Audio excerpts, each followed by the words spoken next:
Top Shot is now everywhere. It's digital trading cards about the NBA for NBA highlights. But a lot of people don't understand how that works compared to a tangible basketball card. So what's the bit there? Yeah, it is interesting. So what I would have everybody do is to look up what a non-fungible token is. This is pretty much a certificate that exists on a blockchain. And I know I may have lost a lot of people right there. But the reason that they say it's like a digital card is because it's easier to explain like that. They come in a pack. You open them. They are serial numbered. You can trade them. You can collect them. You can sell them. That's the reason that it's compared to a digital trading card. It is not, however, the licensing of the video. A lot of people go, oh, you can go on YouTube and watch the same clip.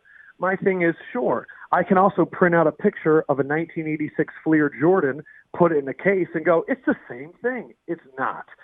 Because when you're on a blockchain, which I try to explain to people is just a ledger, if I sold a moment to DA and then he sold it to his producer, on the blockchain, it would list all of the transactions, so there's no shady business. It's very transparent. I thought if we're going to talk about like the big step back, there was a USA Today article where Mark Cuban said that he believes NFTs, which Top Shot is a leader, will end up being a top 3 revenue source for the NBA in the next 10 years. Wow. That caught my attention. We are in a pandemic where we just had to do an all-star weekend in one day because we need to be okay with broadcasting rights and all of the contracts that are getting messed up by this. And the NBA stumbled on a cryptocurrency around their league that could end up being a top 3 revenue source in the next 10 years. So the reason that I'm slightly bullish, because I'll be honest, DA, the difference between cards and Top Shots is that people have been collecting cards for over 100 years. Like you said, there is nostalgia. When you pick up a 90s Barry Bonds or a Ken Griffey Jr.